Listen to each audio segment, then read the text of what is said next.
All right, welcome to Survive to Thrive. Happy Tuesday, everybody. Super excited to be here with you today. And we're going to pick up the conversation we left off last week on building a blueprint for success in real estate. Now, this series got started based on having conversations with real estate agents who are struggling. And hearing things like, if somebody could just give me a list of things I need to do, a plan, a blueprint that I could follow in order to build a successful real estate business, then I could do it, right? So there's perspective around that conversation, by the way. So having the blueprint doesn't mean you're going to be successful. Remember, success is simple. It is. I can give you the blueprint. Now, it's not easy. It's not easy because actually getting up every day and doing the things that you need to do consistently and persistently without judgment is not easy. It's hard. But I want you to hear me, regardless of what's happening in the real estate market, the real estate industry, the world, you name it, there's still always going to be people buying and selling real estate. So the sky is falling mentality? No, the sky is not falling. There are always going to be people who are buying and selling real estate. So let's be determined to get our unfair share and hit our goals, regardless of what is happening. All right, I'm going to go right to the whiteboard. And I've already written some notes up here so we can pick up when we left off last week. And let's see, get that in there.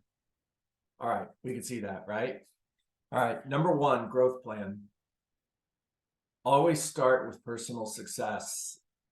If you focus on business success and you ignore personal growth, then you're not going to get either one. When you focus on personal growth first, then business success doesn't just show up, but it's a result of being focused on personal growth. We know that 90% of success is mindset. Then why do we ignore this? Do you have a personal growth plan? If you do, is it in writing? Do you pay attention to it? Are you looking at it? Are you tracking? If part of your personal growth plan at the beginning of 2023 was to read books, to read a book every month, all right? A book on personal growth, spiritual growth, business growth. And I'm talking having a book in your hand and a highlighter in the other hand, all right? And part of your personal growth plan was to read one book every month. Well, we're almost through the 10th month of the year. You should have you should have read 10 books by now. So are you tracking? And if you're not, okay, what are the adjustments you need to make in order to get back on track? Are you attending trainings? Are you going to seminars? Who are you surrounding yourself with? A year from now, you're going to be the same person you are today, other than the books you read and the people you associate with. So what are you reading? Who are you hanging out with? If you're hanging out with turkeys, then you're going to get super comfortable pecking at the ground. If you're hanging out with eagles, then you're going to fly way above the BS, and you don't even know the BS is going on because you're way up here. And you're way up here above all that noise. You're way up here above all that drama. And you're super focused on the destination. You're not focused on the challenges. You're not focused on all the stuff. You're focused on the destination. You're on a journey with a destination that is assured, and you know it. You're hanging out with eagles. When you hang out with eagles, then you're going to be an eagle. When you hang out with turkeys, you're going to be a turkey. So part of your growth plan is, who are you spending time with? How much time do you spend on social media? Should you give up social media? Now, I'm building a real estate business through social media. So can I give it up? Not yet. But it's still important for me to be really careful to not get addicted to this thing that is very addicting, and most of the time is going to suck energy. It's not going to give you energy. Read the energy bus. All right. And understand the difference between somebody who brings energy into the room and an energy vampire, somebody who sucks the energy out of the room. We all know that person that when they walk into the room just lightens up. All right. Are you that person? When you walk into the room, do you bring energy to the room, or are you the person who creates energy in the room by leaving the room? You want to be the first person. All right. Growth plan. Number 2, time block your 20%. The 20% that creates, Nathan, talk to me. Yes, I'm sorry, John. Randy said he's in the waiting room. Oh, thank you. We had a couple people there. So excited, Nathan. I wasn't paying attention. Thank you for paying You were on the roll. Thank you, John. attention to that. I was. All right, here we go. Moseline's coming in. Okay, so time block your 20%. This is the second item on your plan for success. Your 20%, the things that create success for you, the dollar producing activities that create success for you. Lead generation, meeting appointments with buyers and sellers, taking seller listings, writing offers and negotiating contracts, and practicing and role playing your scripts. Those are the 5 things that you should have time blocked for. And build a database. Number 3, make a list of everybody you know, everybody who knows you, likes you, and potentially would do business with you, and start adding them into your database. All right. If you have a database of 0 right now, that's okay. Start adding 10 a day. Start adding 5 a day. If 10 seems like too much, then start adding 5 a day. If you're working 20 days a month, well, then you're adding 100 people a month to your database. It's 1,200 in a year. That's a pretty big database. So you don't have to add 100 people today. Just break it down, 5 a day, until you have 100 in there. But build your database. Now, if you're thinking, okay, John, that sounds great, but I don't know anybody, no worries. We have a plan for that too.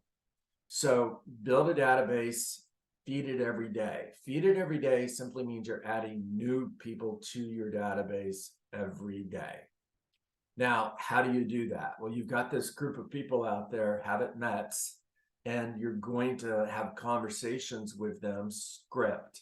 Hi, my name is John Dietz. I'm a local real estate professional. I like to keep my friends and family members updated on the market. That simply means that I'm sending them interesting information on the real estate market once a month, and I call every 3 or 4 months just to check in.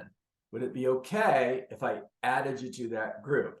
Now, if you have that conversation with enough people, somebody's going to say yes. I promise you.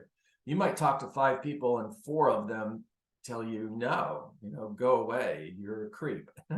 1 person's going to say, sure, love to be in that group. Okay, let's go back to your year. You're working 250 days, 50 weeks, 5 days a week, and you've added 250 people to your database.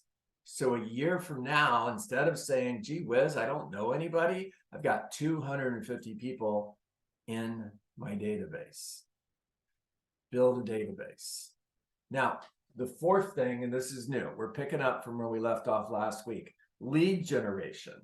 Now, for me, lead generation has always looked like this. I've got 3 buckets of opportunity. In other words, there's 3 main things that I can do in order to create business. All right. I can market. I can spend money on leads. I can farm a neighborhood. I can use social media for marketing. I can use YouTube for marketing.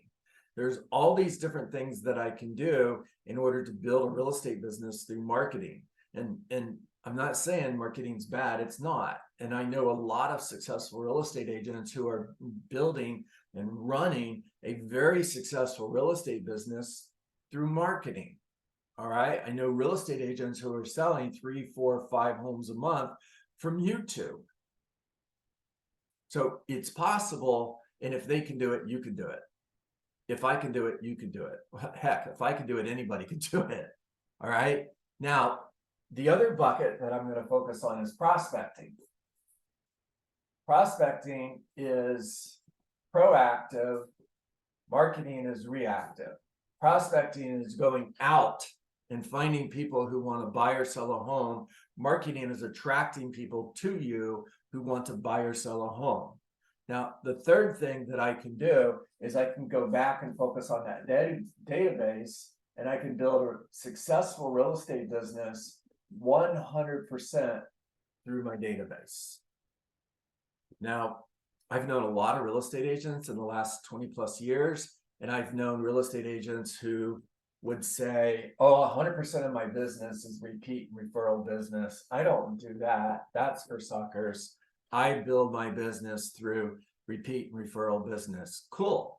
There's coaching programs out there for that. Hire Brian Buffini, he's one of the best. And is that a good thing? Yeah, it is. However, here's my concern with that mindset. That mindset is, I'm not going to prospect. Okay, don't. But what if you did? How many additional sales are you not closing every year because you're just saying no to this bucket? All right, I'm not going to work that bucket. I'm only working this bucket. Okay, fine. But what if you did? How many more deals could you do in a year? Now, if you read The Millionaire Real Estate Agent, published in 2003, Gary Keller wrote, you should build a lead generation business that is marketing based, prospecting enhanced. Now, the whole idea behind that at the time, and this wasn't his opinion, by the way, they spent thousands of hours of doing research of the top agents in the country, okay? And this is what they were hearing from everybody. Now, at the time, this is 2003, market's doing good. It's not on fire, but it's doing good. And marketing absolutely works in a good market. Where marketing doesn't work as well is when things slow down like they have now. Okay, I'm not saying don't do it. All right, I'm getting to a point, I promise you. Now, when he wrote The Shift in 2008, he changed his direct and said, no, now I think you need to be prospecting based and marketing enhanced. In other words, make those outgoing calls to expired listings, to for sale by owners, circle prospect around a property that just sold. All right, just examples of prospecting. This has always been a bucket for me. All right, and I kind of accidentally discovered that this was the way to succeed in a really down market. I was already prospecting every single day. Okay, I was already prospecting every single day prior to 2006. So when the market shifted, I didn't change my plan. I just kept doing what I was doing. But what happened was, because I was making those prospecting calls, I started talking to more people who were having a hard time selling their home. Matter of fact, they were failing. They couldn't sell their home. And those people had a problem. They were looking for a solution, and I was able to provide them with a solution because I studied the market. I knew my numbers. I was a local economist of choice. I knew that when a home doesn't sell that should have, it usually comes down to price, presentation, or marketing. And because I studied the market, I could meet with somebody and tell them, here's why your home didn't sell. Now, in order for your home to sell, here's what we need to do. And all of a sudden, I went from being a real estate agent that nobody really even knew who I was in 2006. Hold on a second, guys. We got background noise. Cassandra, love the Buccaneers flag. Way to go. Sorry, Nathan. From being a real estate agent that nobody knew to being one of the top 10 real estate agents in our market because I was prospecting based already. Now, when you are building a business that is prospecting based, marketing and enhanced, and focused on repeat and referral business, here's what it's going to look like. So let's start where we left off last week, which is build that database. We're going to enter all of our sphere of influence contacts. We're going to add new Mets to our database every day, build a database, feed it every day, which means we're adding new Mets to our database every day. We're going to communicate with our database, build a database, feed it every day, communicate with it in a systematic way. Systematic way means two things. First of all, you got to have a database. Secondly, obviously, you got to have a system. In other words, smart plans, smart campaigns, drip campaigns, in order to be able to communicate with people systematically over time. Emails, text messages, holiday cards, birthday cards, market updates, interesting information on the real estate market, think, bring value, make 4 calls per year, 1 every quarter. Critically important. So many agents leave this out. You're having a forward count conversation, family, occupation, recreation, dreams. And what you're doing when you do that is you're creating top of mind. So when they think of real estate, they think of you. Now, if you build your database between your sphere of influence and your past clients, I'm just going to pick a number and I'm going to go with 200. All right. So you build a database of 200 people and you're communicating with your database systematically. All right.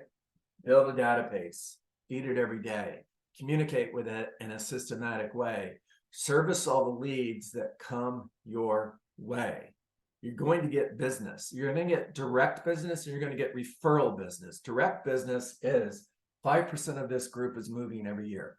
That's a national number. I didn't make it up. Matter of fact, it was 7% in 2021.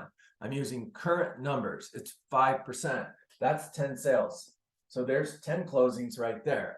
Now, everybody in that 200 knows somebody who's going to buy a home or sell a home this year. And because you're bringing value, because you're making deposits, you get to make an occasional withdrawal. In other words, Gina, if you knew of somebody that was going to buy a home, sell a home, or invest in real estate, would you refer them to me? Now, Gina says yes, right? And I'm calling her once every 3 months. Hey, Gina, just out of curiosity, before I go, who do you know that's thinking of selling their home in the next 6 months? Now, I'm having that conversation with 200 people 4 times a year. Somebody's going to tell me, you know, it's crazy that you asked. I just was talking to Nathan and he's thinking of selling his home. Can I get Nathan's number? Sure, here it is.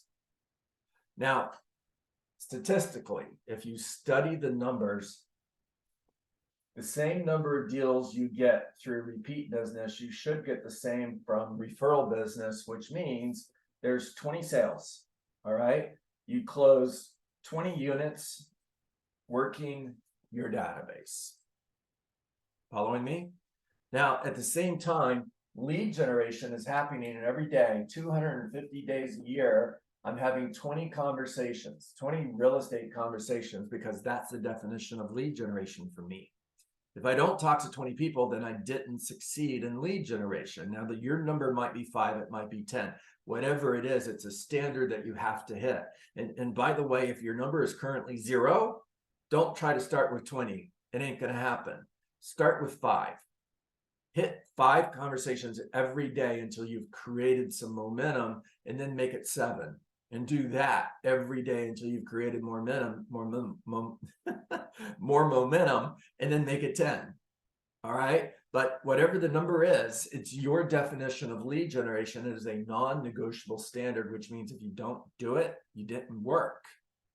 Now, I'm having 20 conversations, which means I'm speaking to 5,000 people. I am prospecting based, so I'm calling expires for sell by owners and circle prospecting. And I am looking for one person every day who is thinking of selling their home. Now, when I do that, I'm adding one person to my pipeline every day. And because I'm working with 250 days, I've added 250 people to my pipeline. And because I have a systematic approach for follow-up,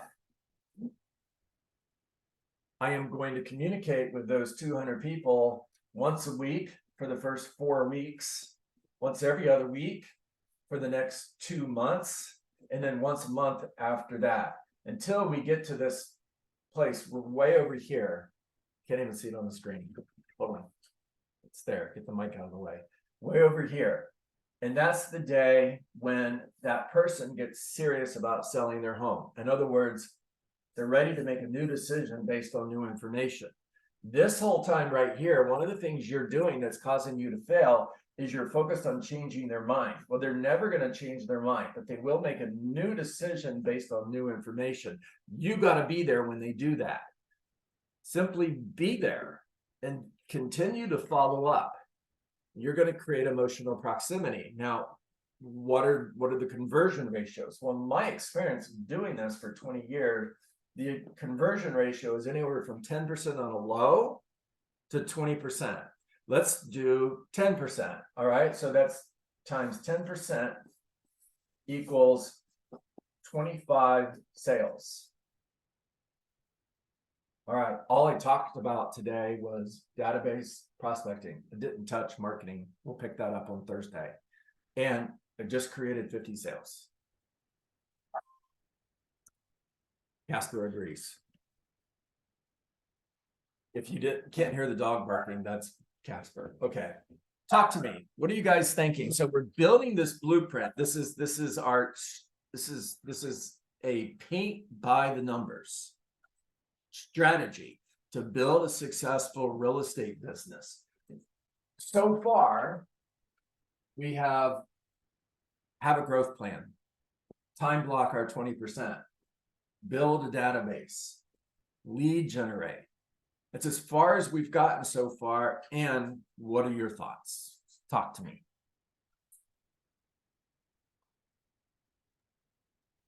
I'd like to